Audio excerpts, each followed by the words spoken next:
Viewers and subscribers, please make sure to subscribe to Saga News TV and give a like and share, because if you don't, you will miss out a lot of news.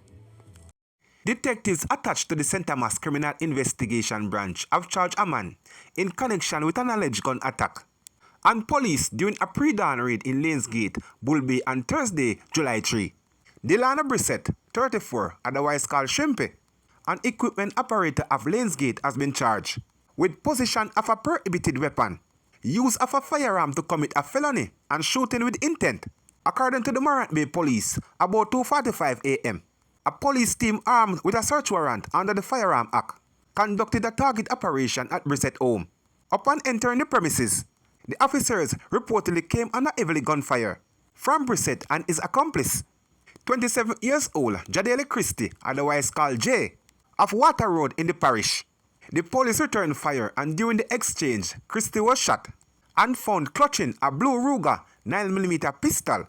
He was taken to hospital, where he was pronounced dead. Brissett fled the scene on foot, but was later surrendered to authorities. A question and answer session was conducted in the presence of his attorney, after which Brissett was formally charged. He is scheduled to appear before the St. Thomas Parish Court on July 25.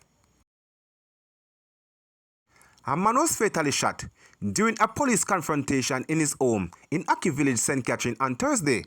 He has been identified as 28 years old Joseph Dixon, otherwise called Boise, of Aki Village in Damed.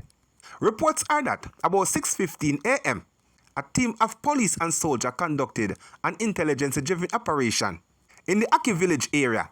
The team, which was armed with a search warrant, entered a premises where Dixon was seen inside. According to the police, Dixon was observed with a handgun, which he reportedly pointed at the lawman. The team took evasive action and fired in his direction, hitting him. A search of the scene revealed Dixon lying beside a firearm. The weapon, a Smith & Wesson pistol fitted with a magazine containing 7 rounds of 40 caliber ammunition, was seized. Dixon was taken to the Spanish Town Hospital, where he was pronounced dead. The Independent Commission of Investigation INDECOM has since launched a probe into the incident. Portmore resident Aaron Douglas, who was found guilty of fatally stoning his uncle during a family dispute, was sentenced to 17 years and 5 months in the St. Catherine Circuit Court. The deceased has been identified as Verral Douglas. Aaron Douglas was found guilty by a jury on March 6. In the St. Catherine Circuit Court, the Crown laid evidence that in 2010, Douglas was involved in a family dispute in Reedspen, Britain, St. Catherine, during which he hurled stones that struck his uncle, Verral, in the head. Verral Douglas was assisted to hospital, where he pronounced dead from injuries he sustained. An investigation was launched by Portmore Police, which led to the arrest and charging of Aaron Douglas for murder. The presiding judge was Justice Dale Palmer.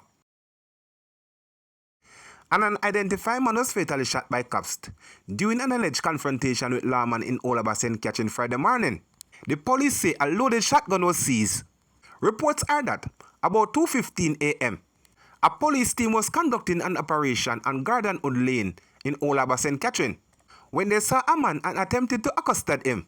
The man, reportedly armed with a shotgun, challenged the police, who took evasive action and opened fire, hitting him. He was assisted to the Spanish Town Hospital, where he was pronounced dead. The Independent Commission of Investigation INDECOM has been notified about the incident. A 72-year-old man pleaded guilty to 5 counts of rape and 2 counts of sexual touching of a child.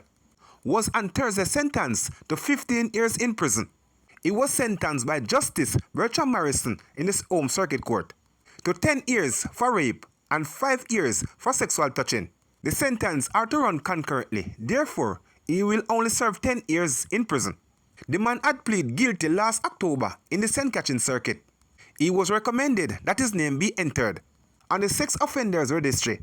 The court heard that in 2021, the elderly man committed sexual crime against 3 underage girls who were left in his care. In February 2022, one of the complainants visited another parish to see a relative and related her ordeal. A report was made to the Lynn State Police, and the Center for Investigation of Sexual Offences and Child Abuse launched a probe into the matter. The man was arrested and subsequently charged with rape and sexual touching of a child.